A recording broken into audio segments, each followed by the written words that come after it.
hear me out here. 1996 Taurus station wagon. The last of the real station wagons. Although arguably not one of the real station wagons. And what a Taurus it is. Now, don't always leave a skateboard in the driveway. But when I do, I make sure that it's in the middle of a walkway. Well, next to the tools they also didn't put away. Absolute gem of a gem, but still stinks. 199,000 miles. Look at all this. So much room for activities.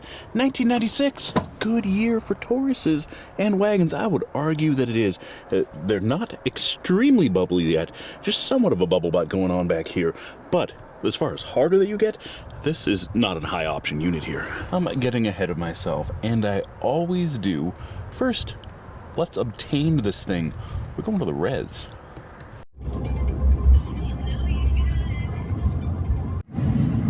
We can get by if this piece of junk Ford would ever get out of the way. This is not the first junk vehicle I've bought from the res, but absolutely will not be the last. Oh, she is so clappity. Checking, well, of course. Oh, but it's got the bubble radio. Oh, man. Well, I got a good Dirty Joy. But I got 2 keys. Got that going for it. It is so dirty. And she reeks. Not like the good rigs. I don't know. This was a work rig, I guess. We're driving. I've only driven a mile, and that check engine light is for a misfire. I forget the cylinder already, but so far, so good. Story as it goes. I'm going to close the window even though this thing smells terrible. The story as it goes, the guy says the thing overheated on him once. He parked it, had it towed from wherever, but it's been a great rig. Other than that, we've got almost 200,000 miles on a Ford transaxle automatic. That's impressive all of it itself. And she is clappity. 100% clappity. But seems to work. We're a little low on power. This could just be a 3.0 thing with 200,000 miles. Is there something wrong with it? We're gonna find out here. But we're capable of driving 50. Huzzah! Check the oil. I did not check the coolant or anything else. Well, no, I didn't check the oil. There's no cream on the oil. Did I? We're gonna see how lucky we are here. Because maybe I just got myself a good rig for $300. Good, but absolutely disgusting rig. So far, so good. Let's take her out on the interstate here. Ooh, out siren signal. And I've got no plates. I've got no insurance. There we are, not sounding good. We definitely got a misfire. Not much for torque.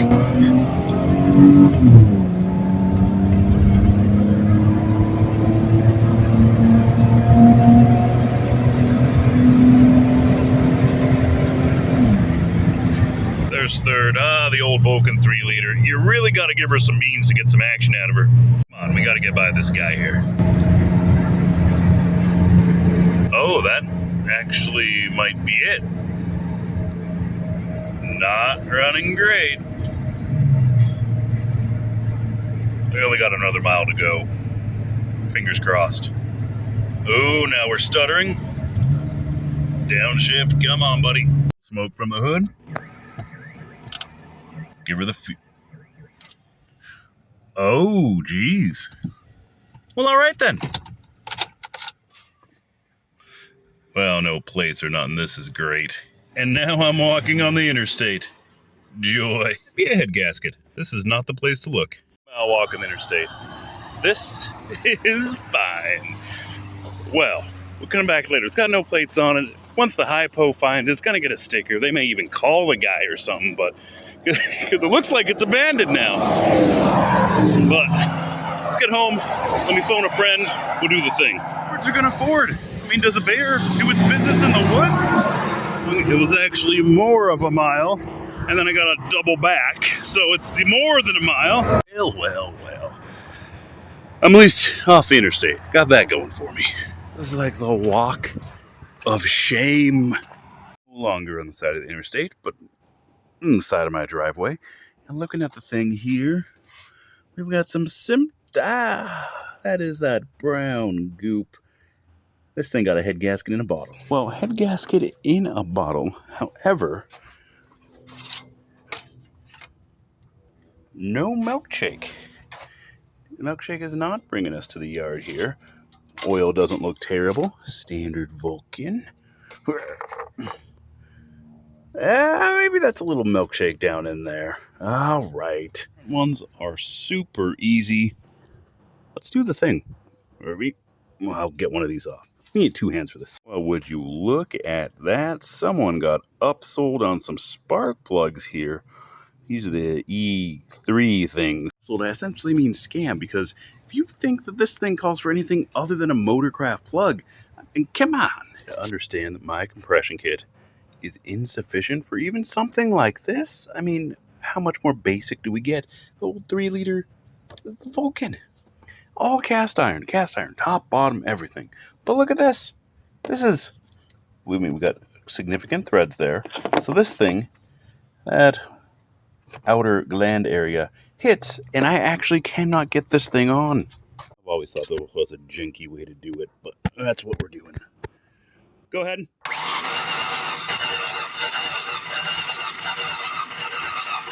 All right, stop. Let's just try the other one real quick. Hold her in tight. Go ahead. Good.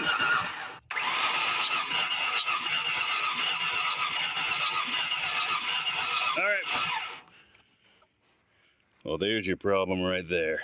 Important things are afoot. Ooh, that's that low side fitting. And yes, I already took the cap off. Left it right there. But I took it off and I heard a little bit of a squirt. A diminutive release happened when I pulled it off. And hot. Damn! Am I working AC? No way. Quick note, absolutely never use these things. I had a little pag charge once, and that's why I have this thing. Glass is busted off, but she works. Well, allegedly. Doesn't quite go to 0. Whatever. Close enough that we can see that we have refrigerant in here or don't. We do. And that is a full chart. Might be, I don't know. I saw some green stuff in there. So somebody may have topped this up. So it may be overcharged, but we'll get to that road when we cross it and stuff. And also, benefits. These a 1996, I would argue, a good year for Ford Tauruses. Maybe best year for Ford Taurus. But 96, there are some that argue, when you get into the community, when you start considering classics and such, they think that 1996, some have argued that 1996 is the year that is the end. Nothing is a classic after 1996, and it's not worth messing with. You have the OBD2. We have OBD2. But 1996, you get a whole bunch of other cool stuff. Now I have OBD1, I've got no OBDs, and I've got other weird stuff going on here. But with at 96, you get OBD2, and you also get other things. I believe it was 94 that we switched from R12 to R134A, which is benefit. Make an R12 system work. Absolutely. You can convert an R12 system. They don't work as good. R12 is as far as efficiency as a refrigerant, better. Also, apparently, not very good for the environment or ozone, but we handled that problem later on. Gotta take care of this planet, I suppose. I am wearing the shirt. It absolutely is in our hands. Didn't make these choices, somebody else did. Now, R12, we used it until we learned the evils of our ways. And then we went to R134A, which does not deplete the ozone, but it has a large global warming potential. I think it's like 300 to 1 global warming potential. That is the potency of your substance compared to regular carbon dioxide. So carbon dioxide has a global warming potential of 1, naturally occurring in the atmosphere. It warms the environment, whatever. But this is 300, I don't know the number off the top of my head, but many hundreds times more potent than natural carbon dioxide. The environment, whatever. But I tell you, naturally occurring. You think it's naturally occurring, but we have a substance that's over 300 times more potent than carbon dioxide. That stuff's natural. That's naturally here. It comes from the burning of stuff or something. I don't know. I'm no Scientologist. But R134A, not natural. So 1996, if you get a 95 with our 134 and OBD2, what we got there? Yeah, Ford. Yeah, I just got a cat. Other stuff. Might just be money ahead to begin with. Those E3 spark plugs aren't cheap. She's got a nearly new battery, 11 of 23. It is 9 of 24 as of this recording. Under a year old. Look at that. And I googled these things, the aux beams. These are the 5-inch yellow fog light off-road driving LED things, bolted directly to the hood, of course. These things, which were sold because, or the guy, he spent more time talking about the lights. We'll take a talk about the seller for a second. Kid, salt of the earth, was absolutely honest and told me all the things he knew. I didn't ask a whole lot of questions. Listening said it possibly the head gasket and it was leaking or something. And confirm both of those things. We're leaking out the side of one of these heads, and the head gasket's also definitely bad. Well, they're one of the same. Problem's the same. But salt of the earth looks like a young blue-collar guy out making the world his oyster. He was driving this thing all around for work, which is why it stinks. The dog. And doing all the blue-collar man things, probably hunting, fishing, doing all the things in here. Also the dog. German Shepherd was around. This thing stinks. We'll get to that in a bit. But told me exactly what for. Tell me about the LEDs on it, had a notarized title, a simple transaction, was honest and upfront. Just told me the price. It was firm on the phone. Don't jank people around if you don't have the asking price. Ring is fine, but don't show up without the full price. Let's be real here. It was easy. I paid him what he asked me. He said it was $300 firm, and here we are. $300. But I look these guys up, and granted, it's one of the lies of consumerism, whatever. These are $199. $200 if I wanted to buy a set of these myself. I do not. I personally would not do this sort of thing. But $200 for these alone. Unbelievable. Now, why I say it's one of the lies is because if we were to sell this, if you had this new in the box and wanted to sell it, what's it worth? It's not $199. And he tells me that the headlights are terrible. We did ourselves a disservice when we went from, well, those are Chinese knockoffs, I know, but from the old sealed beams where the glass gets replaced every time your bulb goes awry. The old sealed beams were greatly sufficient. And then we went to the composite headlights. We took steps backwards for about 10, 15 years. No matter what, across the headlights sucked, in my opinion, on everything. We got better bulbs, a wider light, but it sucked. This one appears to be aligned somewhat correctly. To look at that angle here.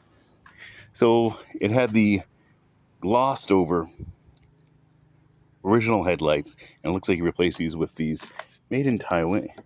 Although these don't look terrible. Super crisp, clear, whatever. He said they suck, so that's why we ended up with these things.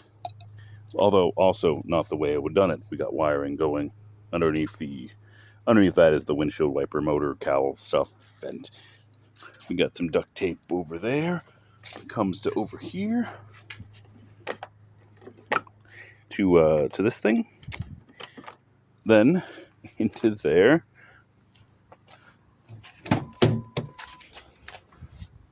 Oh yeah.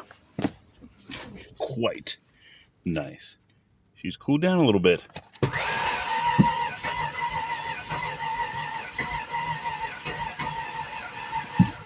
That last cylinder's try again. What other gems do we get here? Like I said, working man's thing. That's my Mountain Dew. Oh, look at those little cute little Mountain Dews. Ooh, we got stuff in here. Fuel receipts. Yes. Do we have the owner's manual? Yes. Uh-oh. But standard Ford things. Oh, man. Oh, he's got the Lucas 24-ounce trans fix in this thing. Oh, Idaho, this thing's been all around. Well, did you get the filter? Come on. All right. Oh, you need some oil too. Is it burning some oil? Whatever.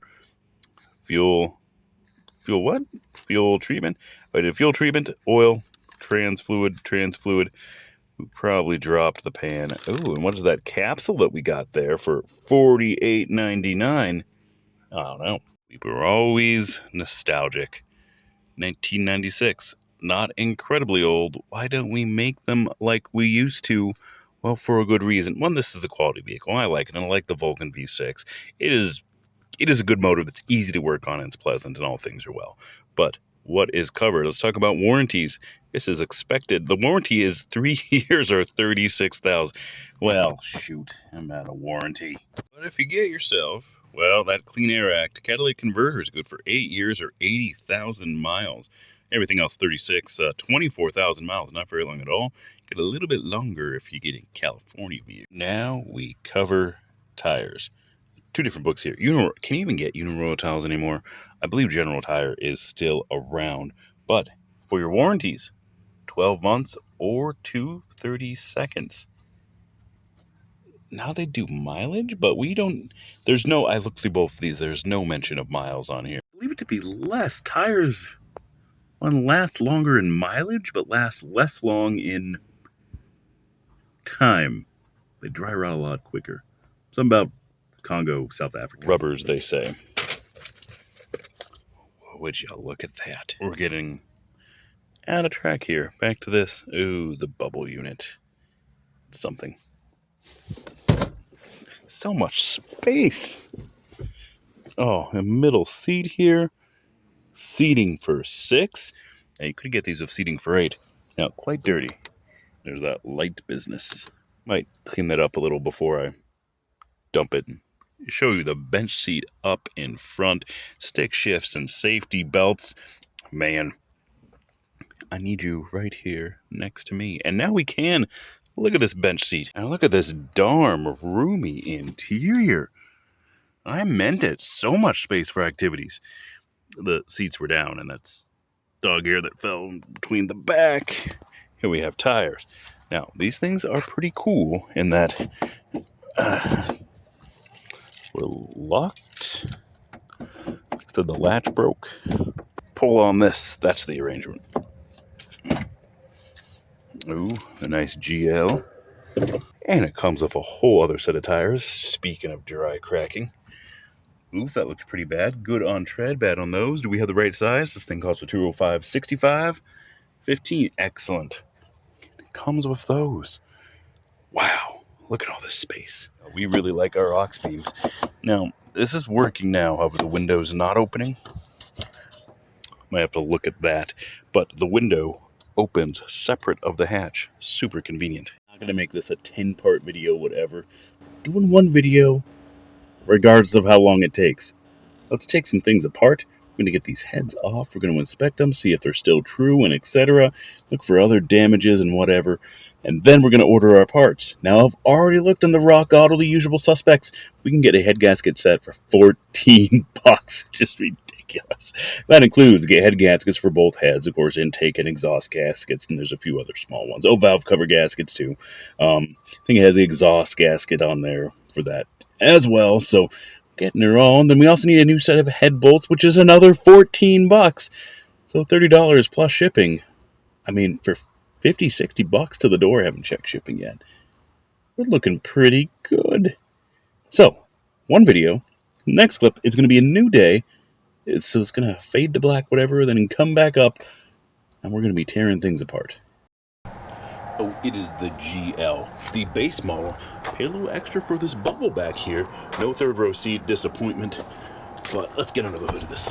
Well. Now that we know what she needs, this is the Vulcan V6, which I really enjoy for a number of reasons. One, it's called the Vulcan V6, first of all. Spock, live long and prosper. I can't do it.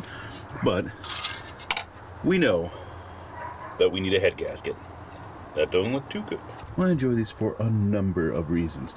One being, this V6 was designed right off the bat to fit into this bay here for the Ford Taurus, which, by the way, car of the future, which is pretty nice for working on the thing. Designed from the ground up for that. I've done many head gaskets on these, not my first rodeo with these guys, but everything is right in its place, easy to work on, alternator right on top. Look at that. Even the pulleys easy to replace.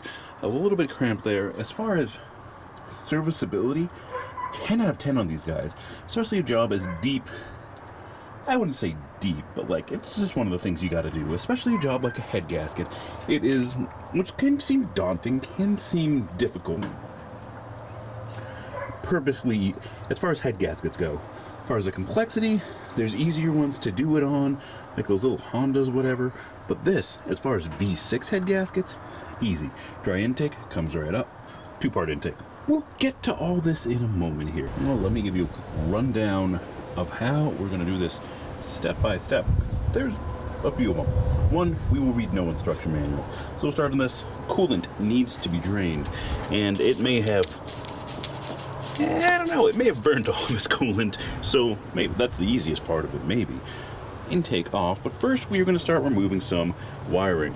We're going to pull that off. There's 10 millimeters right there. Pull that off, set her aside. We're going to remove our alternator, and of course remove the belt as well. So we'll get in that pulley down there, which you can't see. Pull this belt off. Power steering pump, at least the bracket needs to come off. So it's easier just to remove alternator and power steering down there. I think a pulley also sits on this bracketry thing, or yeah, certainly does. We're going to remove the lines here, coolant lines. So we have just an upper hose right there, going through, another hose right there.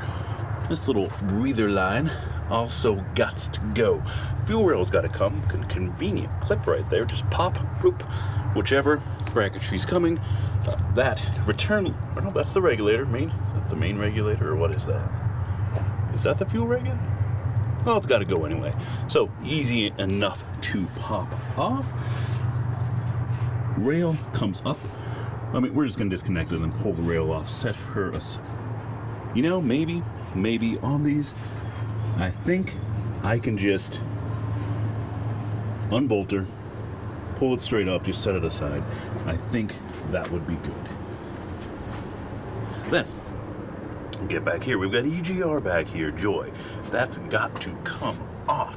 Got the rear head right there, bracketry here, hose there. Of course, there's a fuel rail hiding underneath here. You know, we're doing some stuff with induction. Apparently that makes good for power. I don't know. There's some wires that need to get out of the way. Heater hoses are certainly back there. What am I missing? Well, while we're waiting,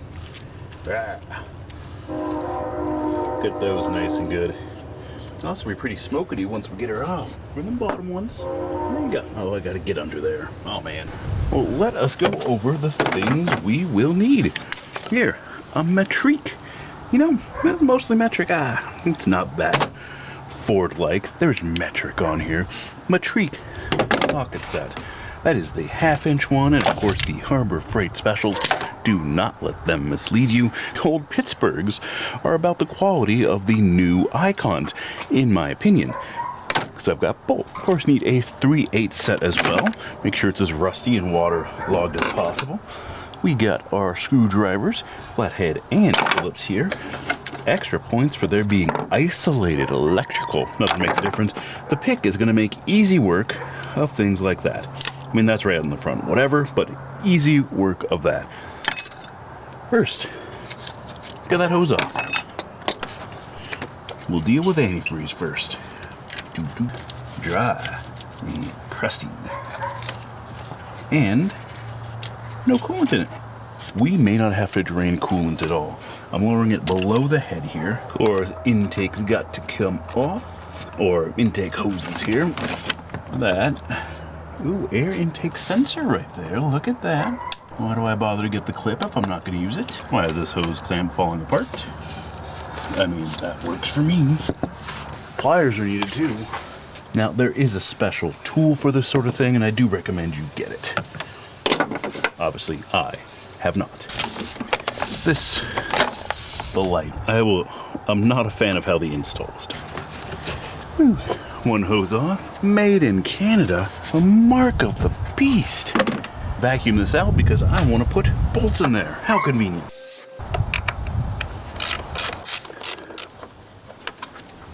Oh, we've got our first broken connector, of course. Who are these things subject to the Thunderbird upgrade? You can upgrade the throttle body to a Thunderbird unit. Get you a few more Shetland ponies out of it. You can't smell it, I mean, obviously. But the coolant that's coming out of this thing has the awfulest smell. Let's get right into upper intake. 13. Whew. Modern fuel injection must be modern. They are running both a mass airflow sensor and a pressure sensor here. Accurate readings, all right. Always getting ahead of myself here. Might be easier just to take off the valve. Yeah, let's do that. What size is that? 10? And here's to hoping that the cheapest head gasket kit I can get at Rock Auto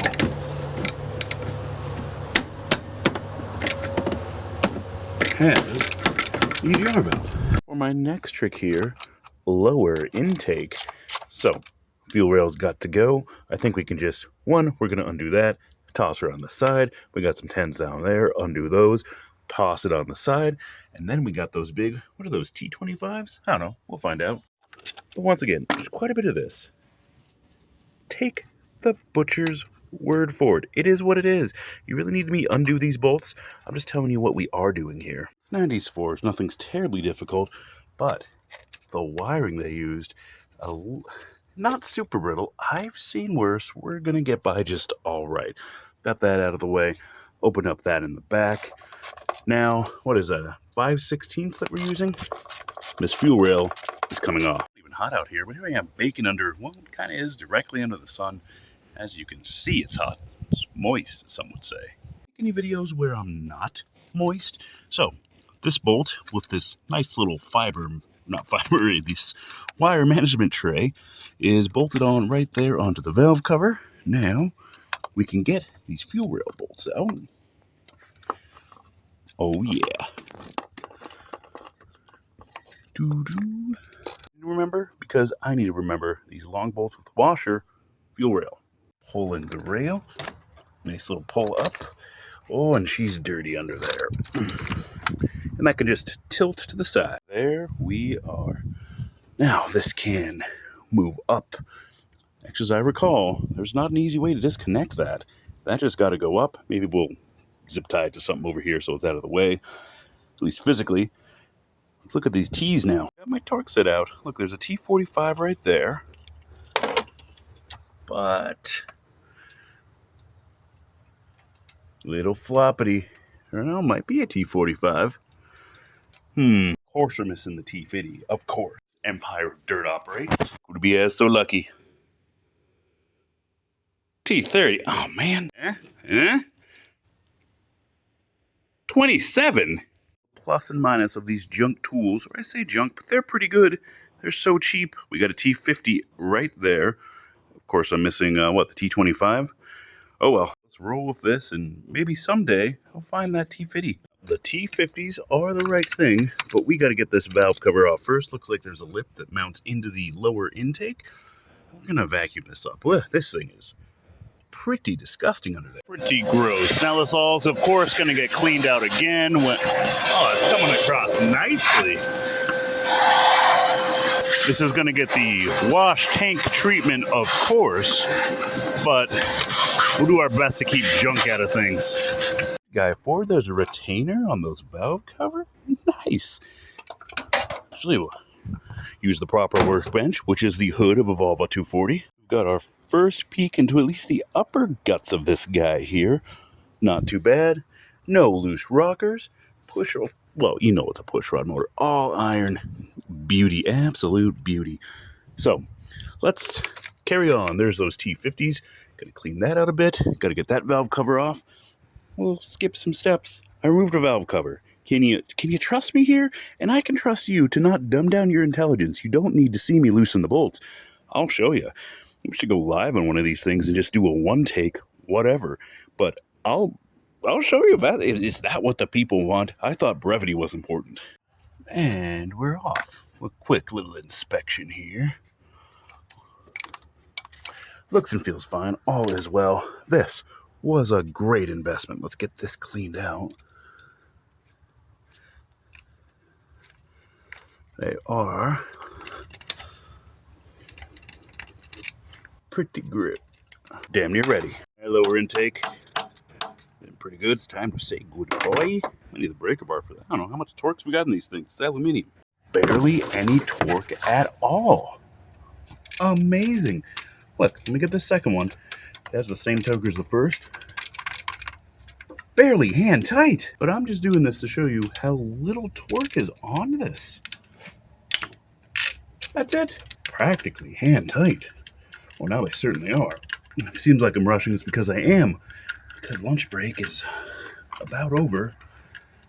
And I had a goal of having this intake off before I had to go and do work and stuff.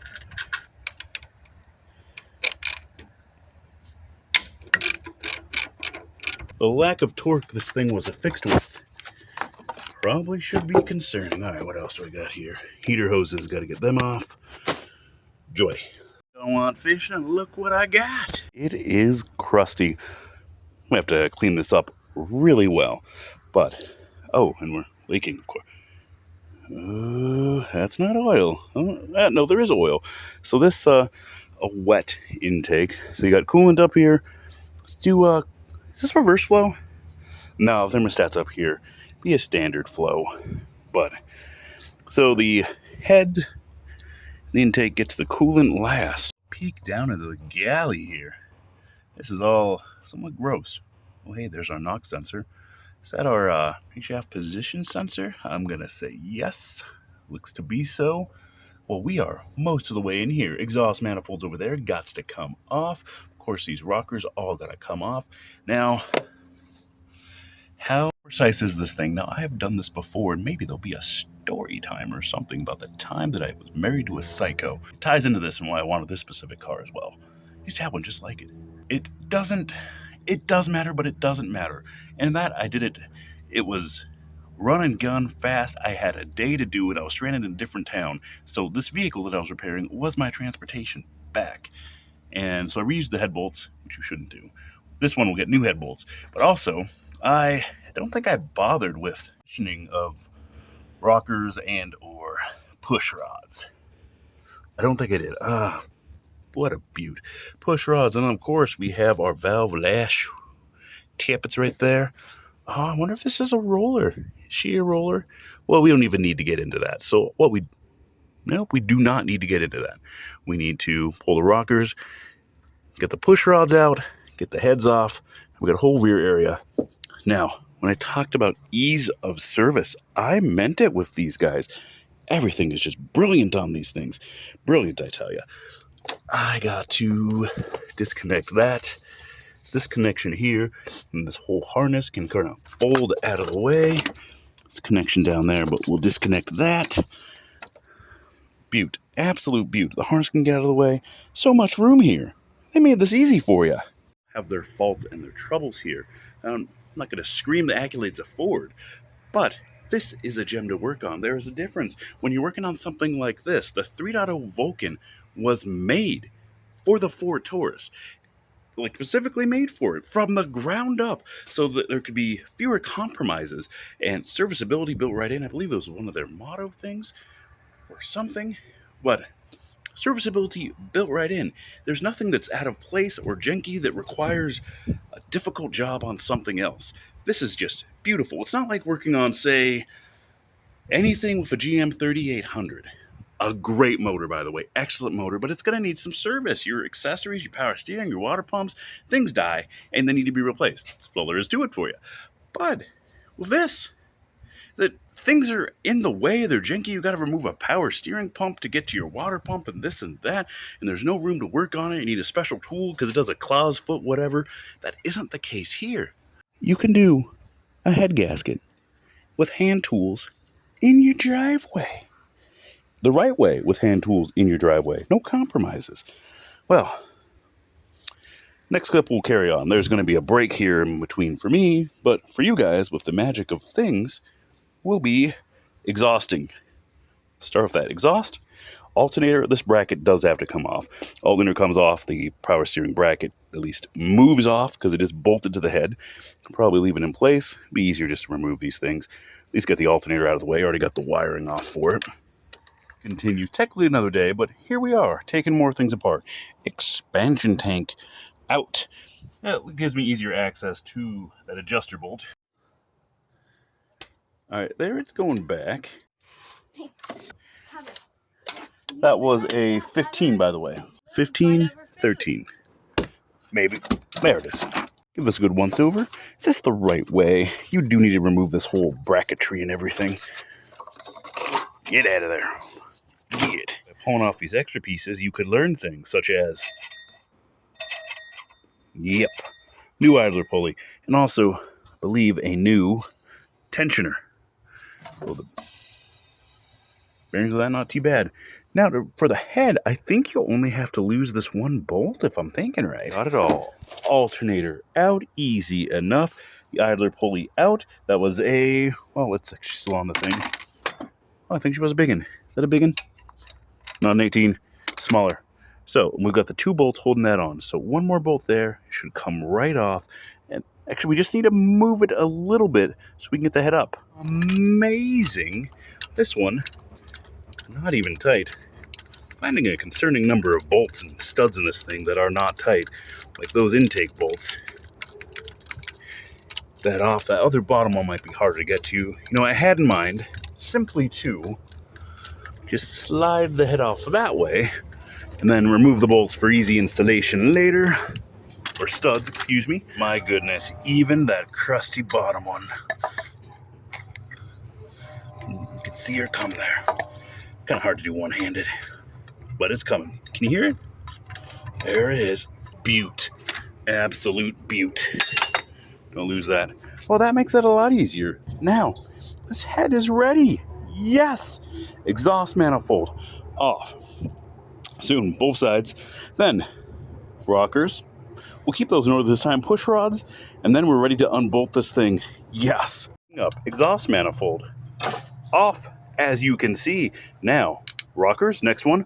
Already loosened several here. I need a box. I suppose we should keep these in some kind of order. Definitely the push rods, although, do we really? I mean, wouldn't the valve lash adjusters, as pictured right down there at the bottom, wouldn't those take up any slack introduced? Suppose we'll do it by the book. Oh, to make it a little bit easier, let's not even pull the rockers. One. Get in there. Oh, yeah. You know, things really are coming together here, aren't they? I mean, I suppose I technically should. I believe. I mean, I don't really want to do it, but it did come with new valve stem seals. And well, as far as, I mean, we got this far. We might as well, right? Now for the bolts holding this head. I want to get this head off real quick. There's nothing else holding us here. Oh, yeah. There is that lower intake manifold gasket. Pull that real quick. Oh, perfectly serviceable. The rubber stop in between. Yeah, there's nothing else holding this head on other than the bolts. Let's get to them. 13. There's a sequence, right? Come on, maybe I need the breaker bar. Ooh. You go crisscross applesauce, right? Now we're way over here. Most work goes into deciding where I'm going to set the camera. Oh yeah, putting some torque on there. Oh, maybe I do need to pull these rockers so I can get under there. Maybe? Yep. Always thought. Rocker set nicely right there. Camera covered in oil. By camera, I mean phone. There we go. Webbed off of your shirt there. Now, 13 millimeters. We got that one loose. We got that one loose. Is this even the right way? I don't know. Let's do that one next. That one? No. Sure. Broken loose. Let's just do that. They do have a few threads. This does make your life a bit easier. And we are ready. Very nice. Said you don't need that. Just to make it easier, this throw directly on the ground. We will never need these again. We got new ones. And then a few just light taps. Get to the tap, just pry it up lightly. She was barely on there. Well, let's get her out of here. Oh. Something holding it over there? What am I seeing here? There's part of the gasket still stuck on there. Yeah. Huzzah! Things are looking up. Well, let's get you guys in for a treat especial. I'm just going to do the rear one. You can see me do the rear one. You know I did the rear one. And a fuel rail out of the way. Yeah. That rear one's always going to be a little bit more of a pain than the front one, just by the nature of the way that things are. I don't know what's going on with this back head, but I've broken, well, maybe this is one of the reasons. Come on, there we go. It really is an impact. I know why. I took great efforts to lube the front head. You saw me do it in an earlier clip. I did not lube this, and as a result, so far, well, this is going to be easy enough when we get it off of the rig here. I've broken 2 of these exhaust studs. One like didn't have hardly any tension at all. It just bust. Well, let's see.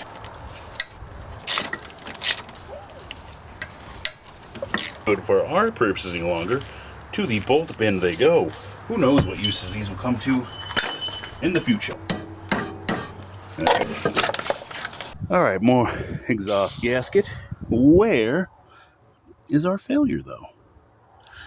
You know, kind of suck at finding out where things failed. I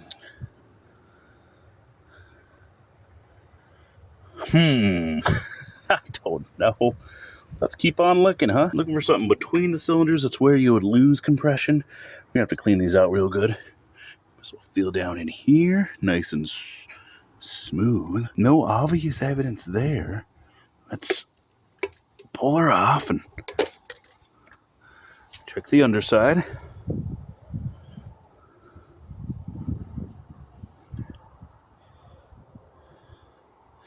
I mean, lost a little material there. That wouldn't be it. Huh. But not seeing that obvious failure that we would love to see. Not seeing any play there. As I wouldn't mind to crank this thing over. I just love it when you can see a blowout between the two. But we cannot. Interesting. Let's look at the head. Maybe head sides where we lost. This is one we just pulled off. The rear head. So I didn't do head gasket. There might be one. Looking here. Or we could have just taken some of the gasket with it. Same here.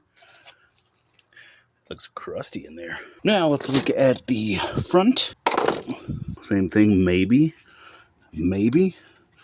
Well, we're getting a new head gasket regardless. Now there are some people, maybe a little too sensitive, that say, well, maybe you shouldn't do this on an aluminum head. We don't have an aluminum head here. We got all iron. Well, let's get clean. Give her some to grease it here. Might as well get them surfaces too. We'll get her all here. Handle. Things that are happening. A lot of scraping. Oh, that comes right off. Look at that. Weapon of choice is a gem single edge razor, useful for both shaving and cleaning off your head for lock. And you get the compressor going. Very sticky gaskets. And we're gonna blow this thing out a number of times.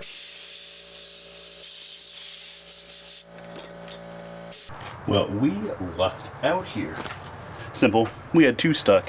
And I got the pliers on her, got one out, broke the other one off in there. But as far as bolts go, once again, the easiest, except these drill bits really suck. It's just one step at a time. Easy because behind here is nothing. See my previous comments about these drill bits.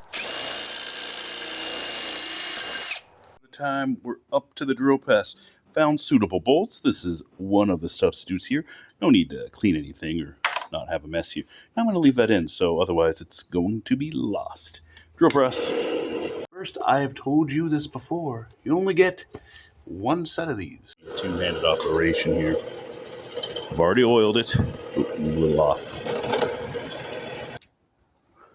Well, look at that. Something about a nice incandescent light.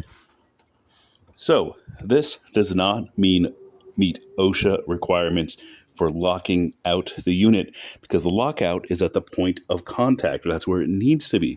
So, although it has a switch that you can make sure that nobody uses your drill press, you're still going to get a check mark and a ding there.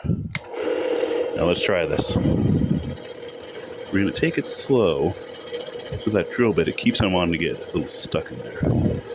Easy does it. So there's a compressor running. Now, part of the trouble I'm running into because I broke a drill bit down in there, and that's where that drill bit's going to be forever. Words I might have ate and or something.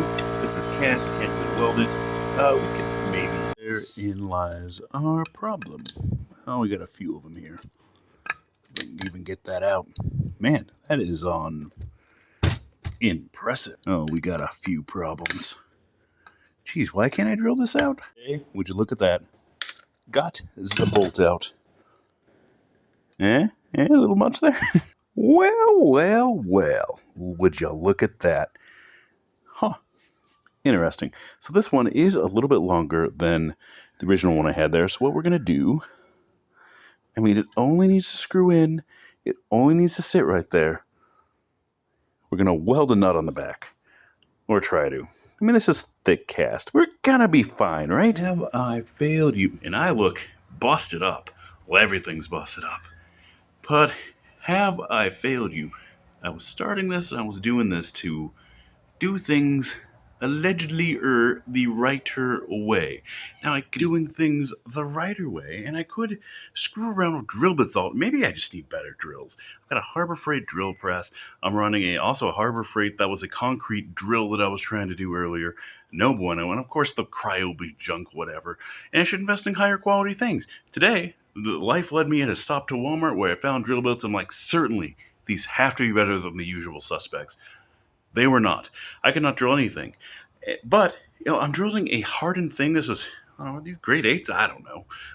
Well, might say, does not say right there what it is. So, drilling things. I'm drilling hardened steel, or trying to. And then I'm trying to drill a drill bit that got stuck in there. And I'm not making any progress on that. Tried the Dremel, whatever. But this is what we did. And this is some hackery here. We are back to hack. Apparently, you cannot... You can take the trailer out of me or out of the trailer, whatever, but this is what it is, so we're going to do a Band-Aid fix that's not proper. You can't really... We're about to find out how well this welds, aren't we? Weaponry of choice today. This little guy. How adorbs are we? Power switch. It's been a little bit. Oh, never mind. Oh, yeah. Surrender at maximum. And the bead that we are going to lay here, right there, just on the side. Well, I don't want to get any in there. And then I think we're golden. I know this thing is typically not recommended. No. Son of a bitch. There you go.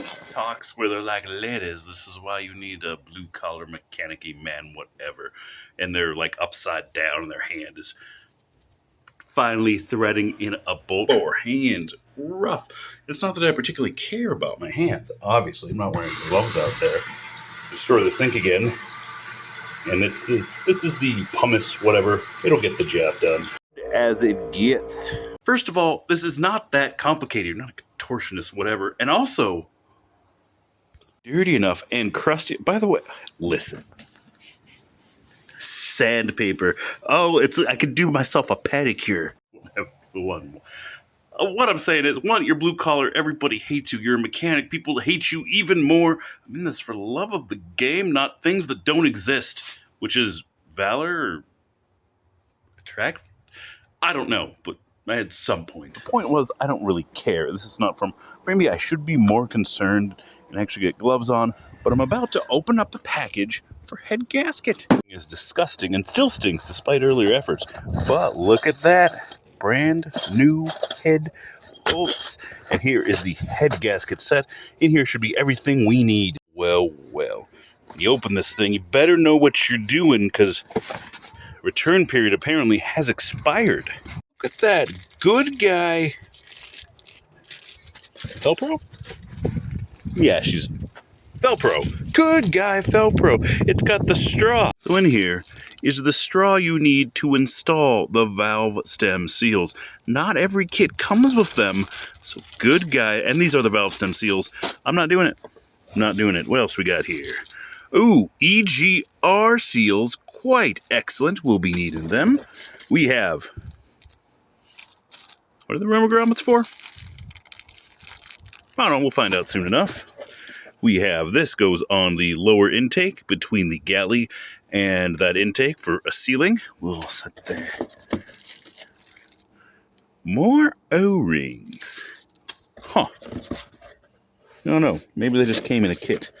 All right, here are the valve cover seals. Set them right over there. We have, that is the seal between the lower intake and upper intake. I'm not going to let that go.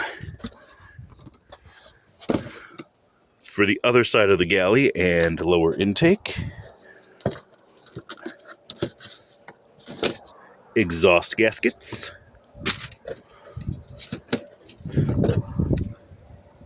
Intake gaskets, there we are. And that's flat enough. And that's in between the two lower intake manifold. And here we are. This is what we are looking for, is a Velcro. Well, would you look at that with the same orange? Now, does it tell me which side is for which side? But it does tell me which side is up, which is good.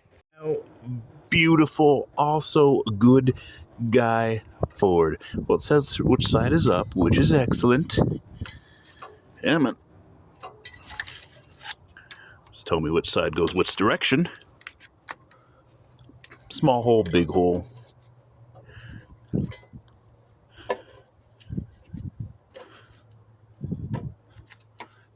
Beautiful. Absolutely beautiful. And I say that because in another video, I showed you the trick of using your old head bolts, cutting off the heads, screwing one or two in, so you have an alignment tool as you put this in. Because you don't want to be guessing whatever. But with that guy, this little dingus end sticking up here, let's clean out that cylinder a little bit better. A little rust in there, which has happened because I blew this out. Also, sidetrack, blew this out. It's very important that you blow out each of your holes. You do not want moisture down in one of those. These I do not believe to be open to the galley. Some of them are, whatever, but you can end up in a situation, liquid. For example, antifreeze, you lose a head gasket, you get antifreeze everywhere, it gets down in the hole. You put a new bolt in there, there's no space on the bottom. You could crack the block just by tightening your head bolts. Beautiful. We're going to put the rear head on first because you should do the hardest thing first.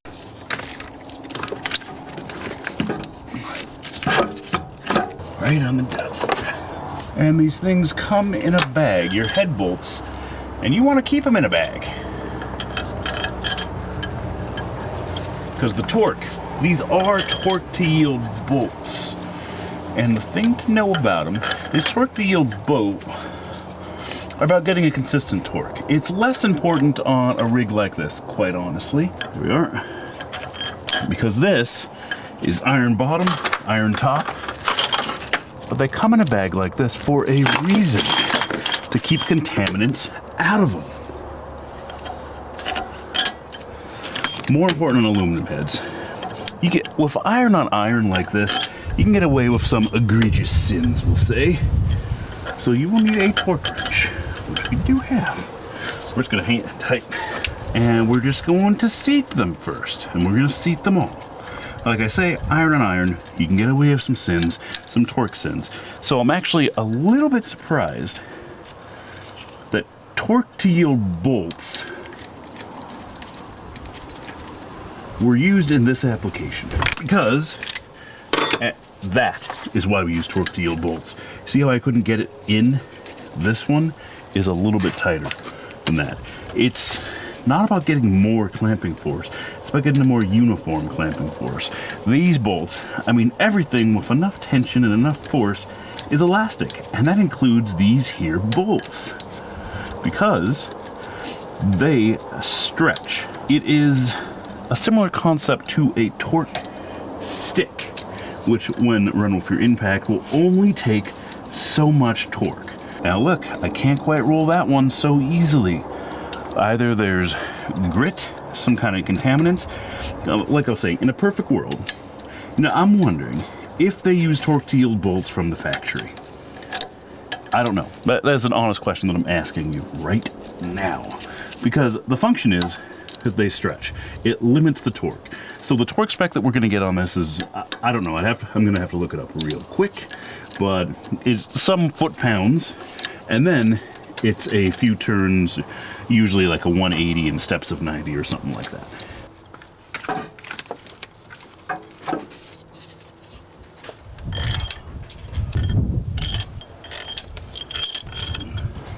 So when I say less important, I mean it's still pretty important. Not as important, because this is a cast iron head. They're pretty skookum. Not to say you can, it's still possible to torque them in a way that would warp the head, but this is not aluminum, which is a bit more sensitive to things like that. Now, have you Googled the torque spec on this yet? You've been sitting here this whole time? You're sitting and watching while I do all the work, eh? Alright, and I can breathe a little bit easier now that the heads are on. Still room for things to go really awry here if you don't get them right. Get contaminants in there, say it breaks something, but the main surfaces are now sealed. Really important ones are now sealed inside the motor. So apparently each year of Vulcan has a different spec here. 2000. This is the answer. 59 foot-pounds back off one turn, then torque to 37 foot-pounds, then to 68. Oh, 93, 98. Okay, 37 foot-pounds, back off, 22 foot-pounds, 9 degrees original, another 90. So, 37, back off, 22. Oh, jeez. 37 foot-pounds has been set. 37 foot-pounds, you loosen. I got the answers right here from justanswers.com, which appears to match other answers I found online. 37, you loosen one full turn, then you tighten to 22 foot-pounds, rotate 85 and 95 degrees, let's just call it 90, rotate an additional 90 degrees. Let's get it. Well, let's discuss torque sequences. Got it pulled up here as well. There's 1, 2, starting right there. Where's 3? Oh, excuse me, it's 1, 2, then it's 3, then it's 4, then it's 5, then it's 6, then 7, and 8. So, number 1. 1. And then number 2, number 3, number 4, number 5, number 6, number 7, and number 8. Now we will loosen one full turn for this. 1, 2. Whoops, I'm out of order. Is loosen them in order important? Back to the torque wrench. Let us loosen up to 22 foot-pounds here. And I am setting it to right there. But is she accurate? I'm gonna say no. Or not that accurate, I don't think. I think they certified a plus or minus 5%. 8. Rotate, we're just gonna call her a 90. Here to there. There's number 1.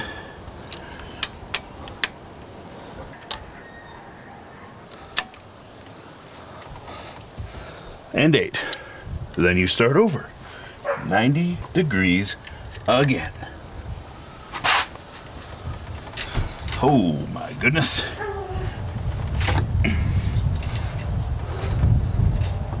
There's one. Okay.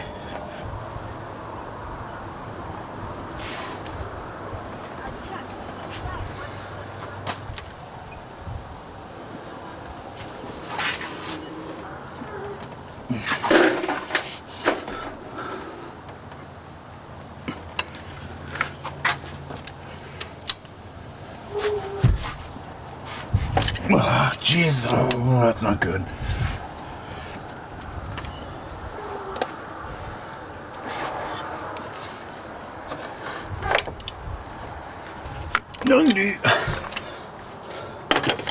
Same thing on the rear.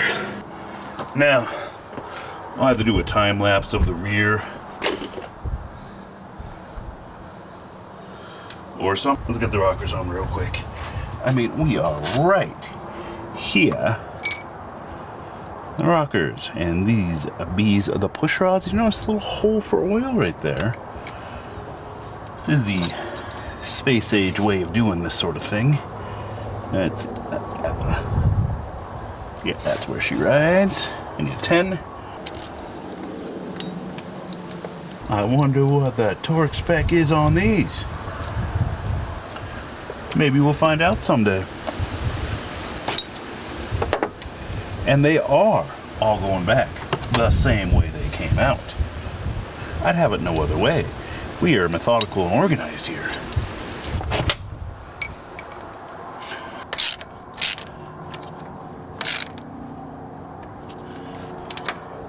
Click.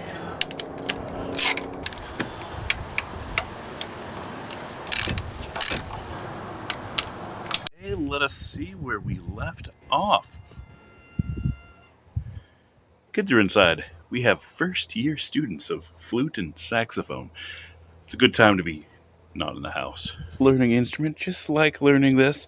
This is the natural way of things. Yeah, it's not going to be good. The first time of doing something, you're not going to be good at it.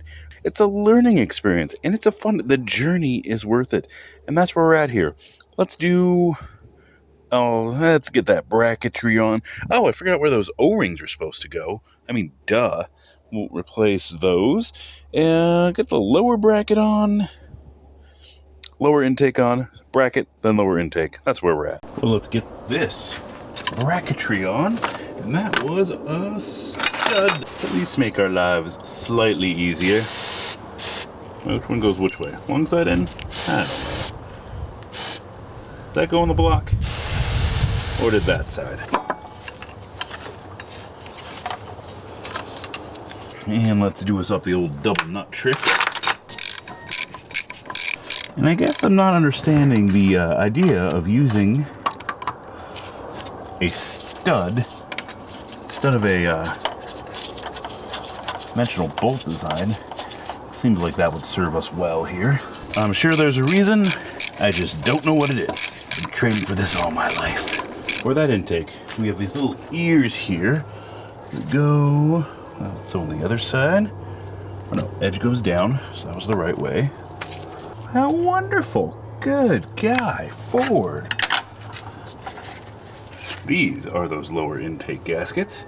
Now we gotta see what fits where.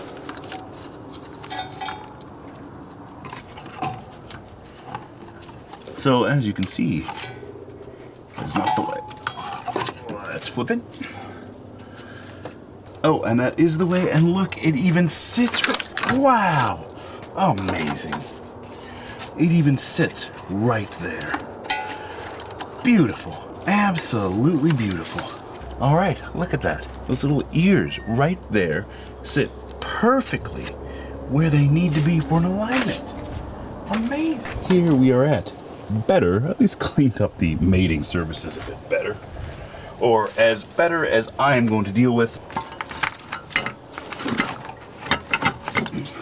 There we are. Looks like that gasket's aligned because we're all the way down. Yeah, it did have these hex bolts. Yeah, so guys that are more into, and I say guys because I have demographics, I know exactly who watches my videos, that are more into these 3-liter Vulcan motors. The original one, not the updated one, because apparently there's several versions, because of course they are.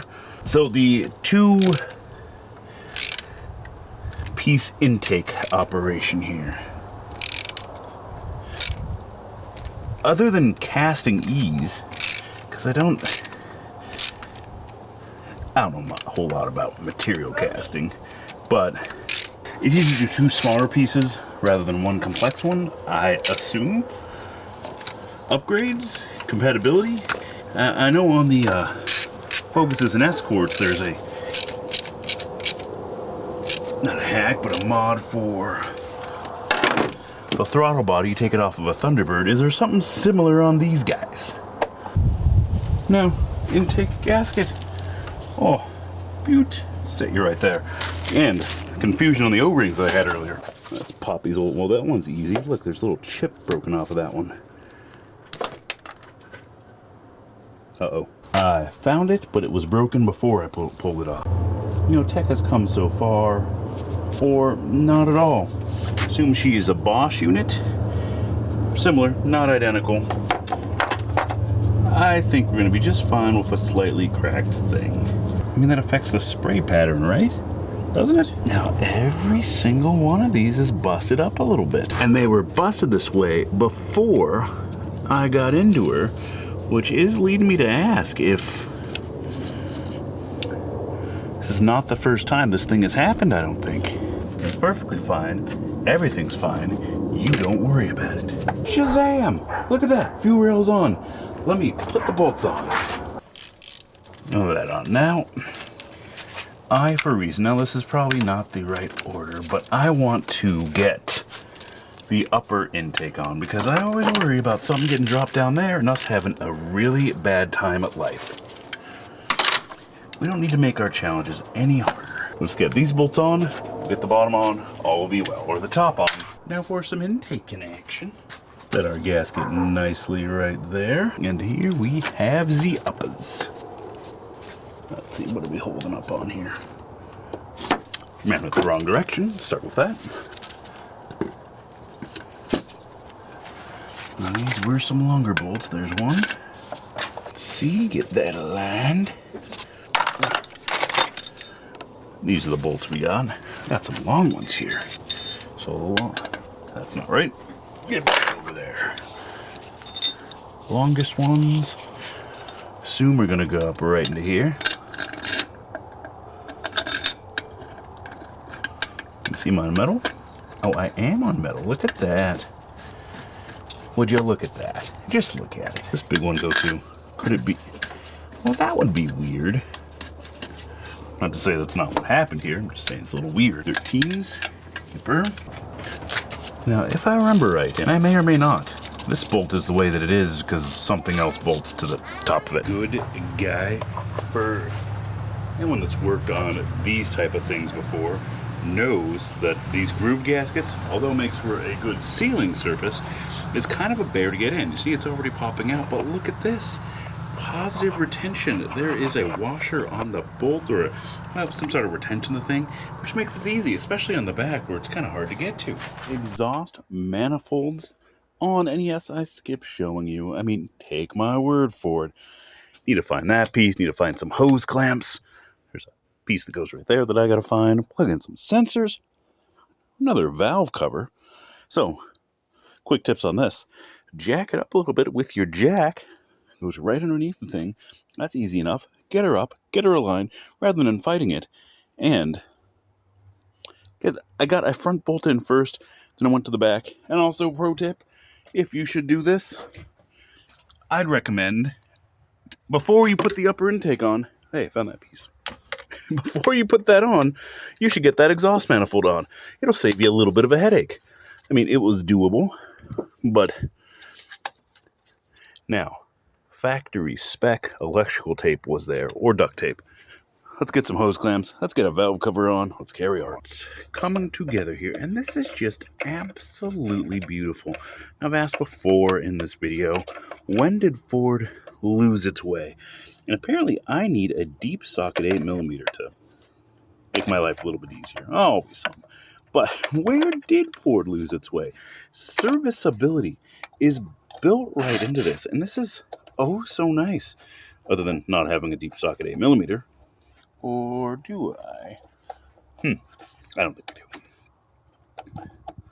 Serviceability. Everything on here has been super lovely to do and has gone swimmingly, just swimmingly. We'll go with that. But now, I mean, even shortly after this, in 97, maybe I think 97, that's when they lost their way with that generation. When they went to the old to the new, where, the modular V8. Remember that? The 4.6, the 5.4, the spark plugs, how deep it was under the cowl. The special tools you need to replace even a clutch. Yeah, the slave cylinder was inside the bell housing. So yes, special tool. Oh, look at that. Butte. But they've done a number of things, but certainly came at some kind of cost. Because it ain't nothing free. Some cost to make serviceability on this rig a little bit easier. And I appreciate that. oh, like having these retaining bolts that actually hold in the filter, or not the filter, the gasket, little clips that come out in there. There's extra cost associated with that, certainly. And is it important? Did they do the math? I mean, now, for vehicles, they don't care. Honestly, do they even care up to the warranty period? That too is just an actuary figure that's figured out. Oh, we can design it this cheaply, and so many of these will fail during the warranty. We'll have to fix them. But the math works out with us in the green. That's what's happening. But with this, I mean, a valve cover gasket, certainly, and these things didn't come with a whole lot of warranty. I'd have to look at the book, but I'm going to guess 3 years, 36,000 miles. A warranty.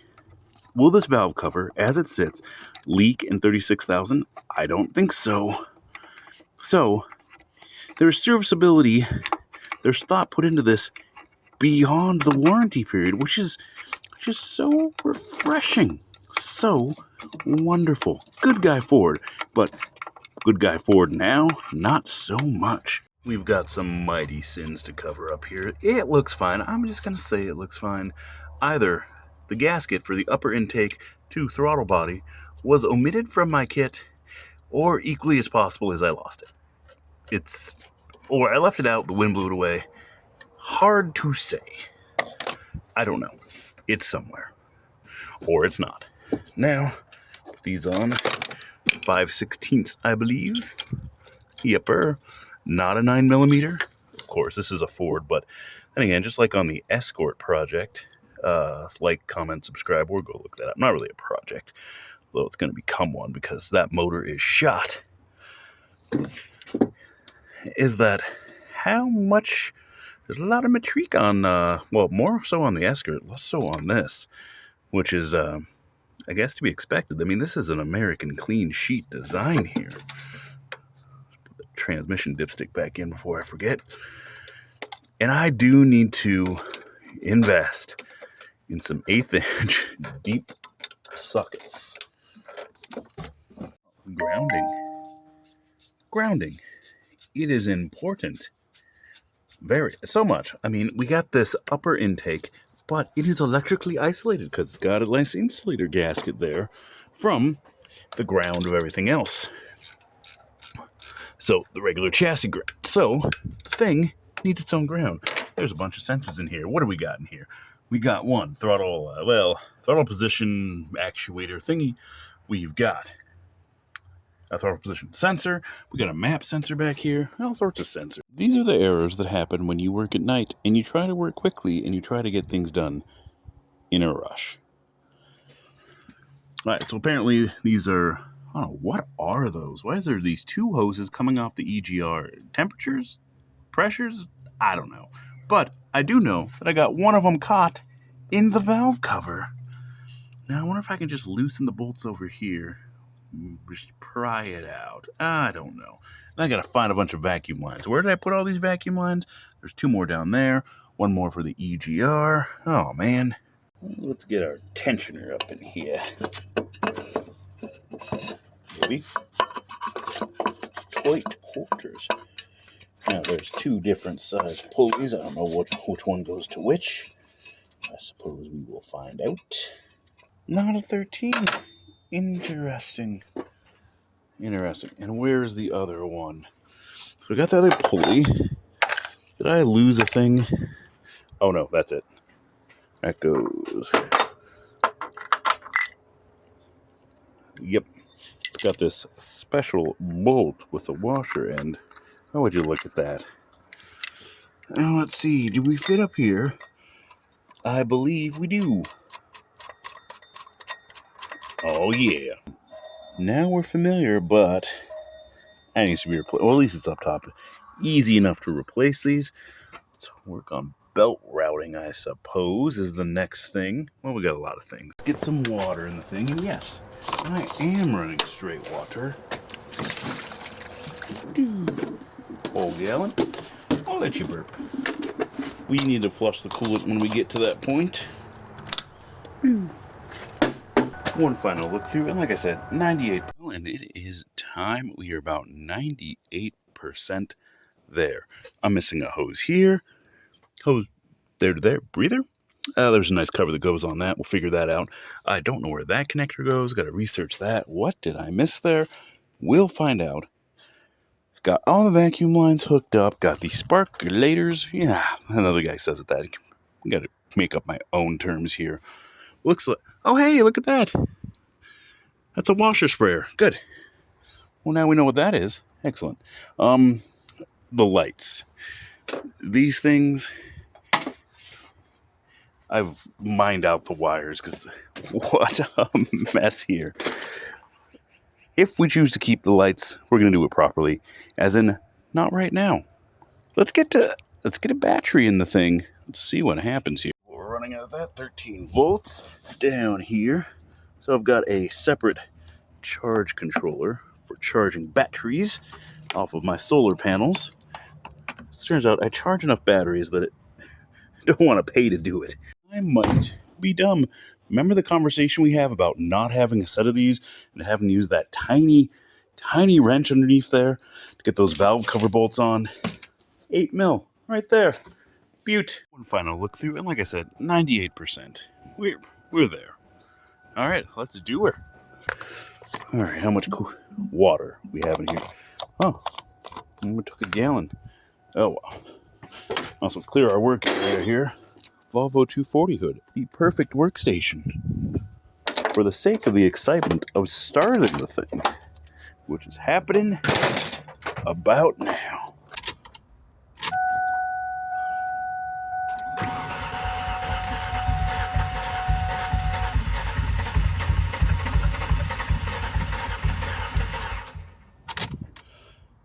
We gotta get fuel up to that rail, come on.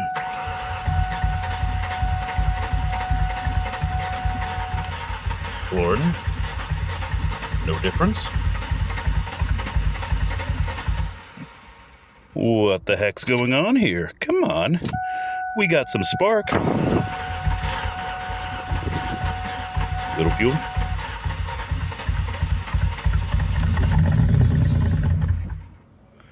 All right, we're right. Little fuel. A little bit more. Why does it move forward when that happens?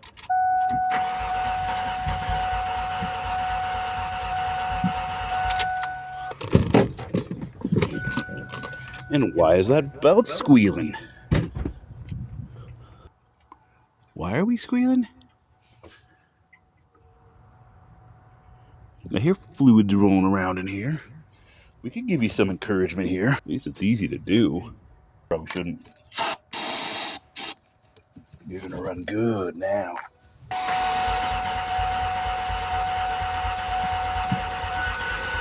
Come on. Not a thing, really.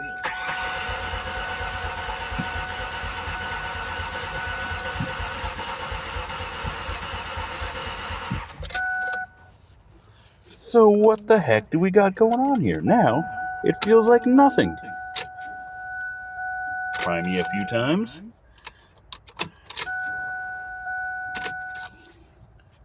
All that starting fluid should get us rolling here.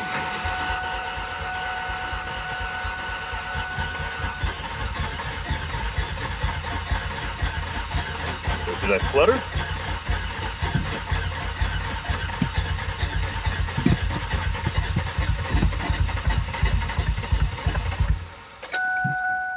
Let's get the starter even hotter. Doing the Lord's work here.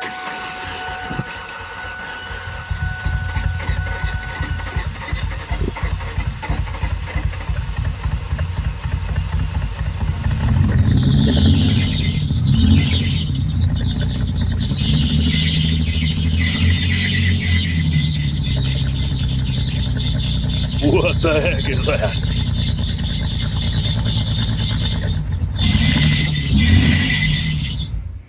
Quite. Now, I either did the belt wrong, and I also broke that one thing or another, or one of them things is broken. Man, oh man. So close to idling and starting on its own.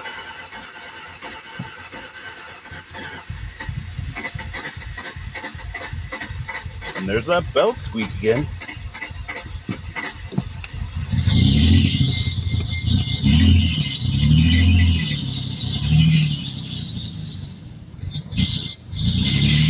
Service engine soon, at least we're right on that.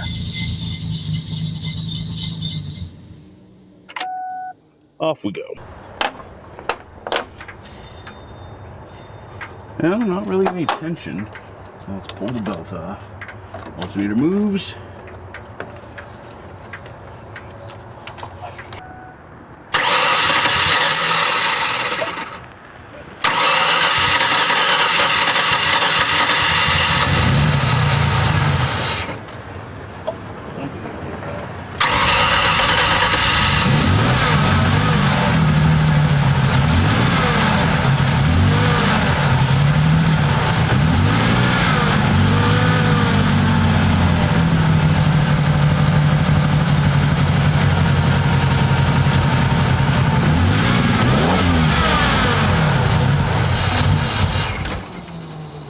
Real quick, is it the alternator?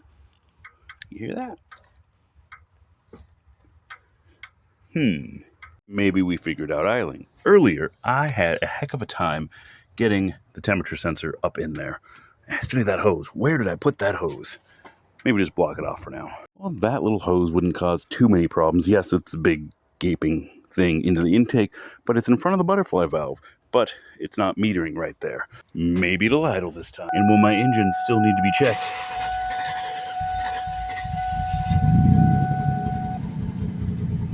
Start. Come on, recover there. Hold on real quick. What sensors you think don't work here? Oh, buddy, don't got much time. Although that doesn't sound very good at all. That's not a great misfire. Come on, buddy.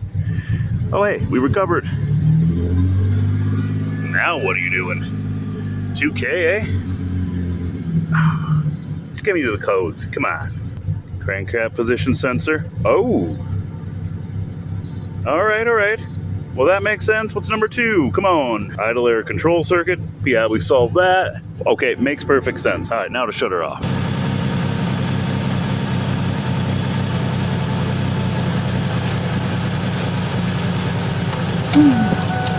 Yeah, there's some oil on there and stuff. Don't too worry about that. All right, there's a crankshaft position sensor under here somewhere. We'll find that momentarily. Well, I found it.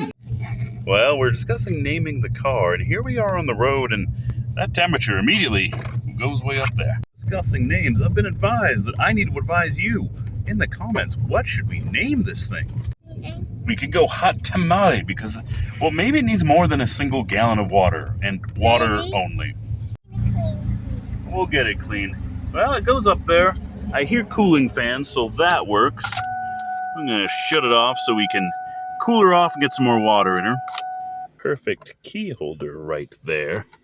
And like my other Ford, this thing the key works. For now, this gets removed. And if we choose to have extra lights and stuff, we'll do something properly, allegedly. Next time we are out, we are running, things are looking up. Now a word on exhaust. Oh man, somebody tried. This thing was gonna get the glass pack treatment or something, but that is not very big. 1 3/4 inches on the inside. Well, actually, maybe they did put something on the inside. Well, that is bitty. Well, this thing for me needs a muffler. But how beautiful. This thing's not looking too bad at all. Oh, and good guy Ford, a conventional shock and not a strut. Oh, yeah. No adjustments, though. Is there any adjustments at all in the rear? I'm thinking not. All right, no muffler, as much as they tried. Maybe if we do an ID thing or something. At the very least, want the exhaust to be all the way out. I mean, I am going to get the 3rd row for this beast here, and we are going to have kids in the back. It'll be loud back there. But this we need to solve. Yipper. Ford suspension is Ford suspension. Look at these big, not quite the twin I-beams. Remember them scissoring I-beams? But we got a big, oh, what kind of wishbone? No, not a double wishbone. So, to save space up here, hot? A little hot. Save space up here. We got this little, I guess you would call it a wishbone. Wishbone suspension. There is our upper control arm there. But that is just such a big unit. That should be able to handle the lateral forces going back and forth.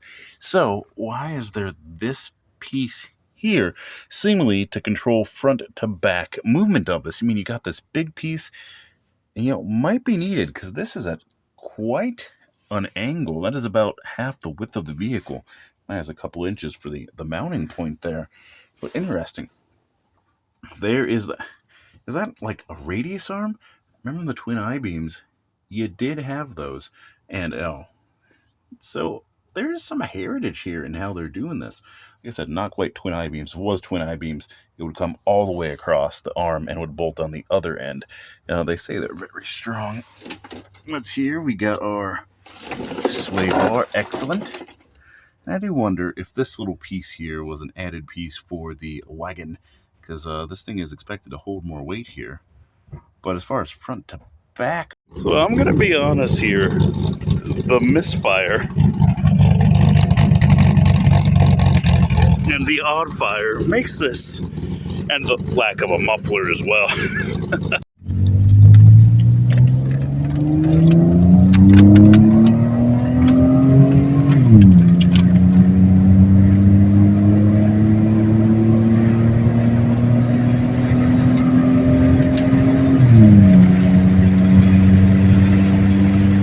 Much of a child? Yeah. Huh. Well, actually, that sounds pretty good.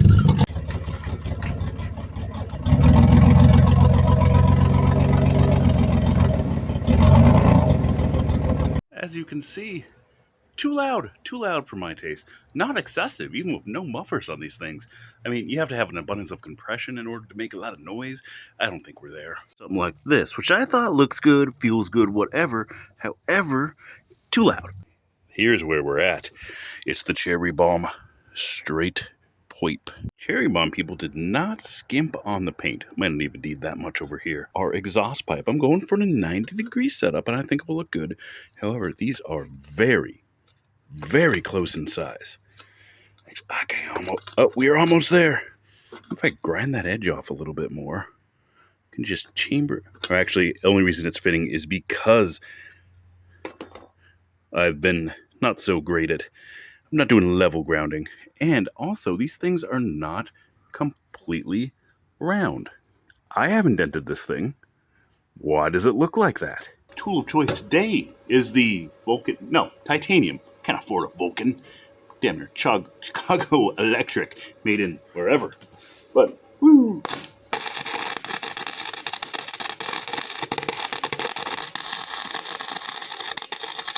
She's a beaut. I need a tip or something there, just ending a little bit before there. I had the 90-degree bend out going this way, but it was sticking out a little bit, so I thought a kid or myself would hit a hot exhaust pipe.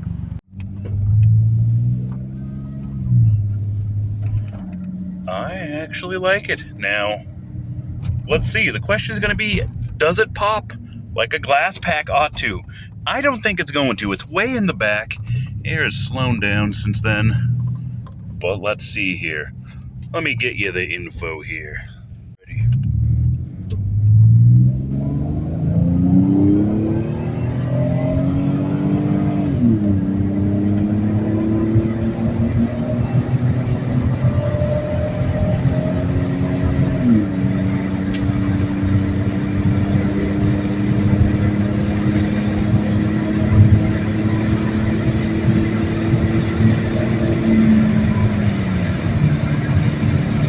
That 1 to 2 shift was a bit late. It looks like we went up to 6 there. Do a little bit more spirited driving.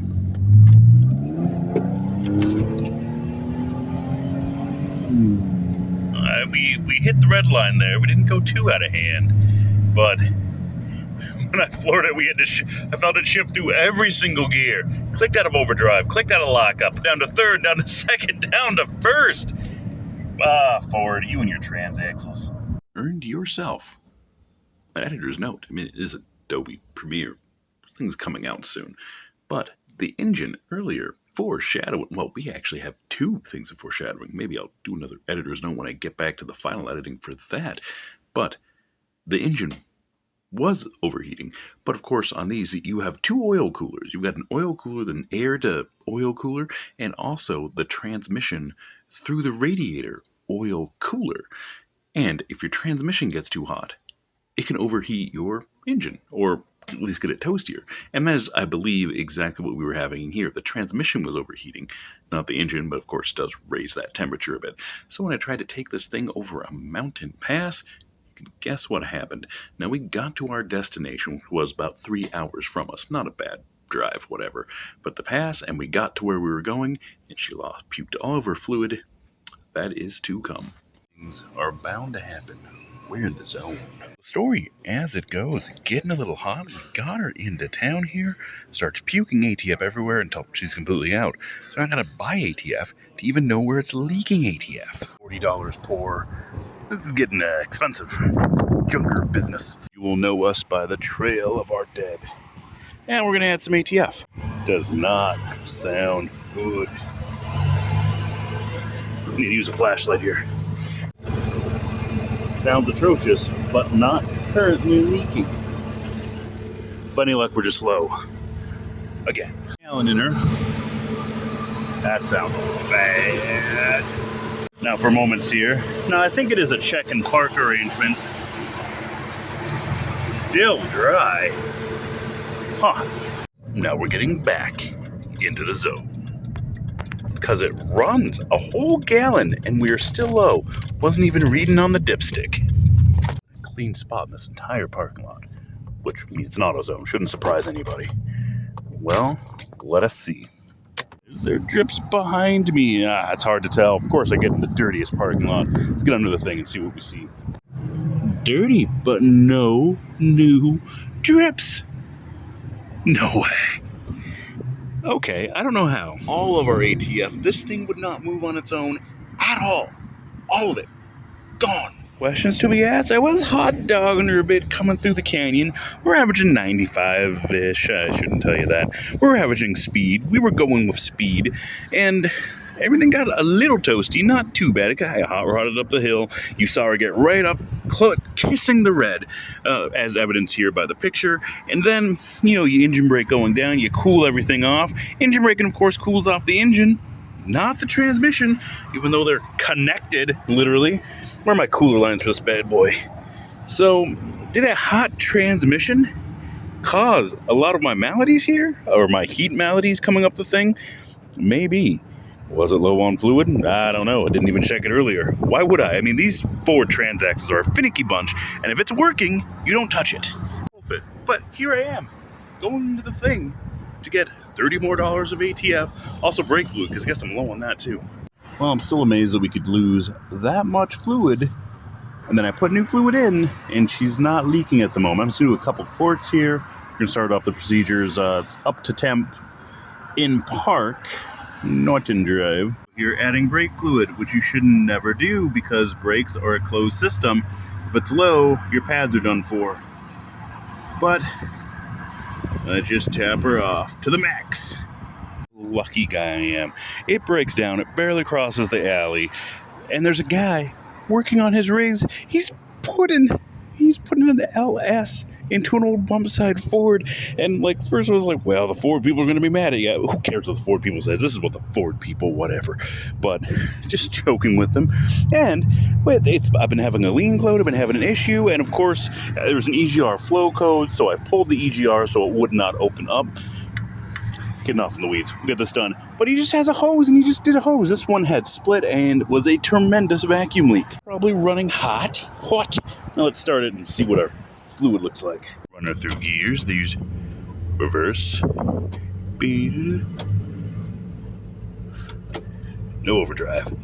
And then first. Woo. Back up to park. let's check our fluid.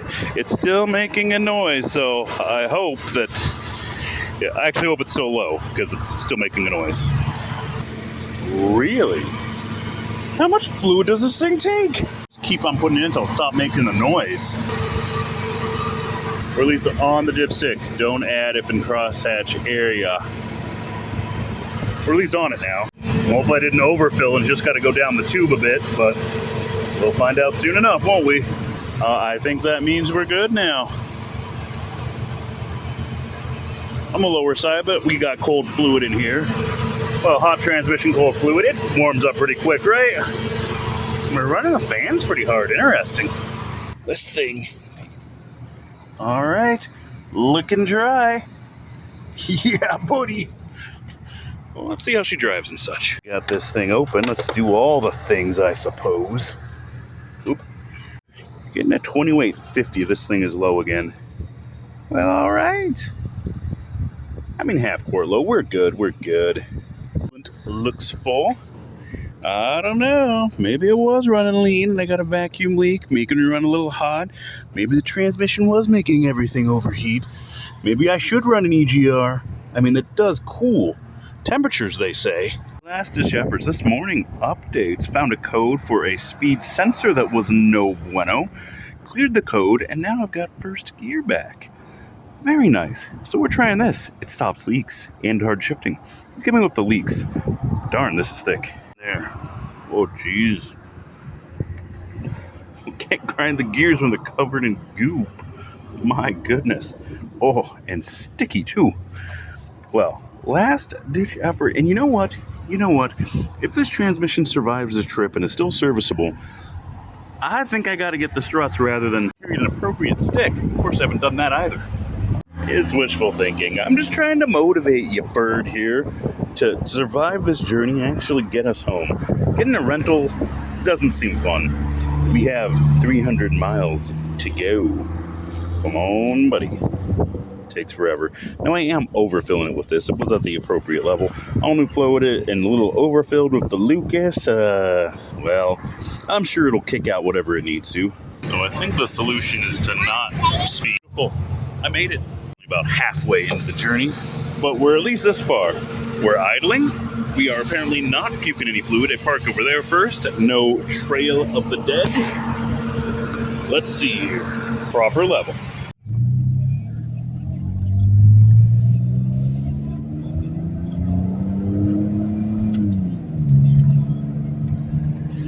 It's a pretty weak one. Well, all the shifts are weak now. And I just fueled up, as you can see, pulling out of the gas station. We made it part of the way. However, we were slippity. I'm going to go to the car wash. We're going to spray off the front. Apparently this transmission hold heats very well. Very well. Never cools down on its own. So we're going to give it some encouragement. There's an extremely long line at the car wash I was looking at. But man, oh man, oh man. So, looking at things here. In here. Is that even attached to anything? And is that an aftermarket transmission cooler? It seems like it is. Is this aftermarket one, does it bypass the radiator or just supplemental? Because if it's supplemental, I mean, that's the best cooling you can get. You should not bypass the radiator on these. I don't know the numbers, but I mean, cooling, the transmission is hotter than the engine. So cooling you down to the antifreeze, that you're cooling down to 180 degrees is less than your transmission, 230, 260, somewhere around there. So it is cooling the transmission, and very effectively. Liquid cools better than air, after all. Market and think you need some auxiliary cooling. You could probably say, nah, that looks too clean to be factory. Although, factory would never do that. They would do that. I don't know. But if you were to add a cooler, add it in line. So you don't you want to keep it through the radiator as well, but think of the extra cooling. We've got some hills to climb, but we're gonna get toasty while we do it. I've found that second white line there is about 240. Well, good, we do need to slow down anyway. We might have a chance of getting over without overheating. Lower, we are shaking hands with danger. We are nearly out of up, so the plan, get to the top, do not engine brake. That was my solution last time to cool the motor, but neutral coast, we'll get the brakes toasty instead of things that are important. But I'm keeping on going. Hella many ripping tails.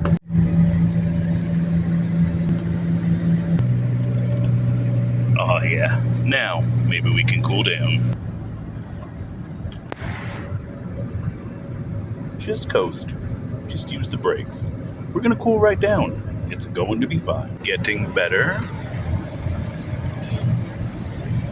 Now there is roadside water here, but I'm thinking cooling all the way down will do us good. There's no need to stress everything. I mean, injury upon injury. If we crack the radiator or that cooler, then we're dead in the water. There she is. Best water in the state, by the way. But we're carrying on. Just the coasting. Things are looking up, one back in gear. Beautiful scenery out here.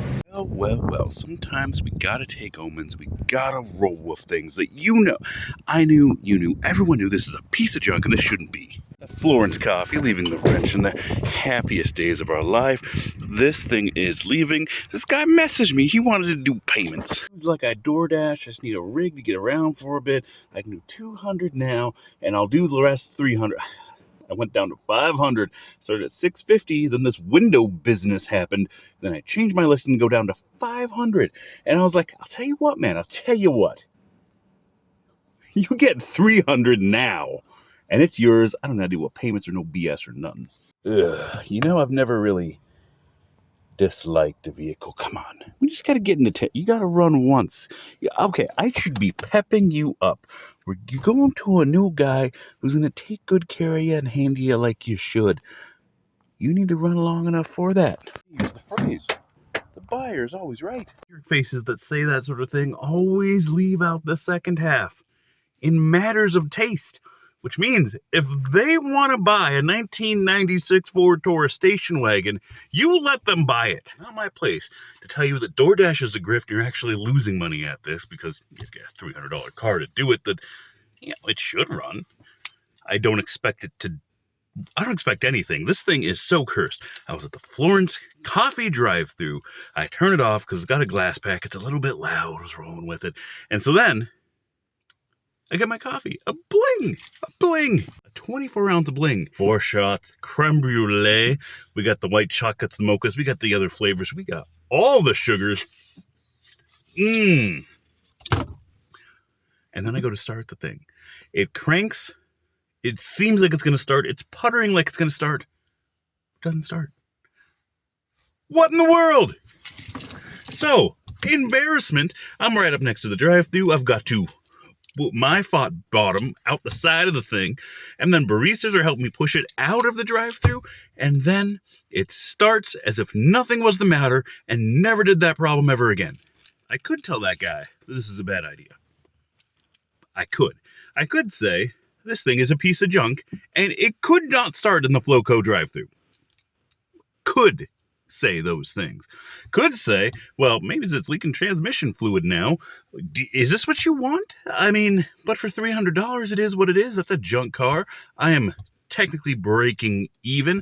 I'm going to show you spreadsheets in a bit, and that's going to be the last of this thing. But I'm not going to tell him none of that. I told him what's up with the thing. Leaks ATF. It's got a code. The window's broken out. Things are awry. It's a piece of junk. Should run. Had my kids in it. Should run. I don't know. I'm not guaranteeing nothing. It should. Those are the things I say. It's up to him to make his own decision. We've got some critical steps here. Yep.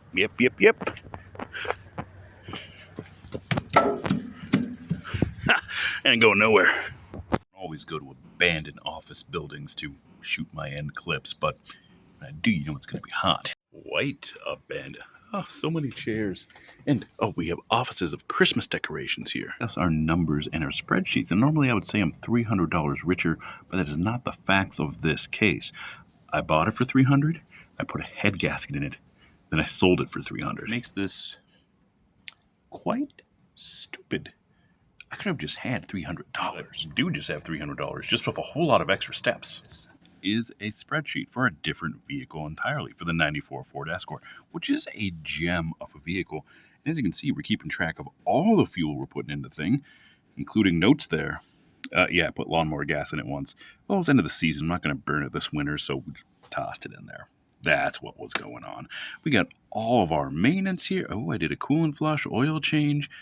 The tires, pricey item there. Other things that... But let's get up over here into the summary page, because that's where the numbers are important. I've spent $300 on insurance. I have burnt 288 gallons of fuel in the thing. Finance payments, oh, well, I bought it for $600. In this case, different vehicle entirely. How much we spent on fuel, how many miles we've driven, 7,000. But the important number here is the math that works out to be, now we keep track of everything. 41 cents per gallon, which is remarkably cheap. We track everything. We track everything, even the insurance. It's kind of hard to put a number on that because I've got a policy with a number of vehicles, but that I thought was a fair one. Insurance is cheap on these, but $50. But the maintenance on here, every single thing, I mean, I spent some money on that. Well, $200 for the AC, the oil changes, best butt speakers. Now, speakers, I don't know. I was kind of on the fence about it because you don't really need it. It's not really important. The add-on tack, that's more for my enjoyment. It was $12, whatever, oil change, etc. But everything, including car washes, cents per mile, is darn cheap. It's beating the IRS estimate, which is the important thing. So they've got actuaries. They did the math on this, and they know how much it costs, how much you can deduct. And I think it's, what, 63 to 64? Maybe we should look this up. Times we're living in, 67 cents per mile. Let's get back to this gem of a Taurus that is no longer here. I bought it, a mileage start, a little bit before 200,000. Even though I didn't fill it up here, I just tossed in that number. The gas is in it, it's the gas is in it. He's getting 3/4 of a tank of fuel on it. The fuel economy, not as good as I would have hoped. I mean, 22 was the best, so averaging low 20s, I think that'd be maybe even teens. Well, actually, I got a thing for that. We'll get to that. The maintenance, everything I've done for the thing. Luckily, everything is dirt cheap. $52 delivered for a head gasket set from the Rock Auto and the bolts. Dirt cheap. I mean, if you're not doing your labor, because obviously I do this for the fake internet points. Miscellaneous head gasket. We've got some antifreeze stuff. I did plugs and wires. ATF. It costs more for the ATF it puked out in another city. There was some car washes. We registered the thing, speakers, and sold for negative $300. Now, on the financing page, only had this thing for 1 month. You may notice that under 1,000 miles that I put on it. Just long enough to make sure my head gasket work was good, and that's not going to be the thing that kills it. I bought it for $300. Essentially, I got it for free, dumped money into a head gasket. What's the date? 10/25, whenever you're seeing this. Let's remove that from the maintenance page. What you're thinking, and you'd be right. I bought it for $300. I sold it for $300. That's a wash. I put a couple $100 into it to make it roadworthy. And I just remembered I acquired an extra set of rims of this thing. Universal 5-lug. Forgot all about them. The tires are junk, but apparently I've got some 5-lug rims. For $300. Oh yeah, insurance. We'll just put October insurance. Only drove it around for about a month. We beat the IRS. Oh yeah, we burned 41 gallons, spent $50 in insurance because I only had it for a month. The fuel, $130. Repair, well, and under 1,000 miles. And that is how much I'm into the vehicle for the miles driven, and that's how we get that figure. I beat the IRS number by almost 9 cents. 9 cents, which is pretty good. Beat the IRS number, drove it around, got some miles and a little bit of utility out of the thing. Although, honestly, I got more of a headache. I told you about the coffee incident. Told you about it puking out all of its ATF and it being a big disaster. A lot of money. Would have been better if I didn't spend any money on ATF. But we did better than selling it for scrap because I was ready to do that. One, it's messy. You still got to haul it in. It's kind of a pain. There's some more labor into it. But cutting the cats, those go into my cat pile because you save your cats for your cat pile. How else are you going to retire? Save those for a good day. Cat, alternator, depending on what the radiator is built out of, not a lot of them are copper anymore. The aluminum ones, whatever. But check the material, see if you can get a radiator out of it. Of course, I'd be taking the glass pack, anything else of value. The speakers that I bought. The speakers should be removed from the total. I could have not done the speakers. That's just something I donated to the thing, but it's going to go in the thing. So we are still using this math. Money ahead. As in, we beat the IRS, we got some utility out of the thing, and it's still cheaper to operate than if you went out and got a loan, but with a lot of extra tedious and annoying steps. Can you do this? You're looking for transportation for yourself. You want to put a head gasket in a Ford Taurus, buy it cheap, drive it till it dies, whatever. Do your thing. But it's a lot of tedious and dumb work. And selling it to that guy, once again, the customer is right. He wants to buy a Ford Taurus. Who am I to deprive him of his Ford Taurus? Even if I think it's not a financially responsible decision for him. The best case for me is I sell it to a guy who's like, oh, I want parts. Or I want to do something cool, like drop a show subframe in the thing, which is something I considered for. Pissed me off a number of times. That's what happened. That could have been the future, but I got more angry at the thing as time went on. So that would have been, selling it to somebody like that, I would have felt great about it, spectacularly. Sounds a guy, I think it'll run for him. You gotta convince yourself. I'm mostly convincing myself this was a good thing. We did a good thing.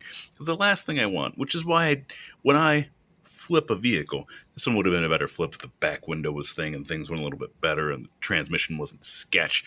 Then, the transmission wasn't sketch, no leak. 1,500? 1,500 could make a little bit of profit.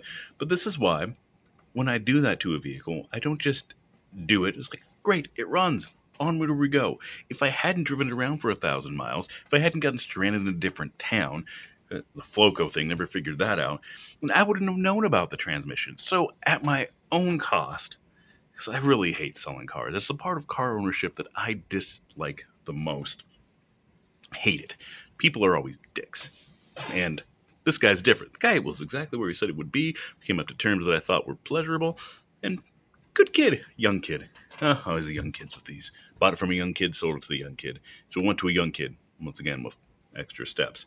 But this is why I take the time and we actually put our money where our mouth is. I'm going to do the work on this thing. I'm going to make it as good as I can, get my own hands in there, put my family in there. Other than it stranding us more than once, it was a safe vehicle to be in. And if I'm not willing to do that, then you have no business in flipping. There's bad actors. There's something about the automotive industry, or not the industry, but the buying and selling, the car experience, the gearheads. This attracts the worst of everybody. There are bad actors in this field, and I think they're overrepresented in this field. So to not be one of those, and people are always looking out for one of those, which I try to be honest. I told the guy everything I know. He made his decision, and now he owns a Ford Taurus. Well, that comes time to close this video. Thanks for watching. And you know what I'm going to ask? Do I got to say the thing? Do you really need me to say it, or can you just do? Let's have some personal responsibility here. You know you're supposed to do the doobly-doop. You know you're supposed to comment. You know you're supposed to like and subscribe. You don't need me to tell you that.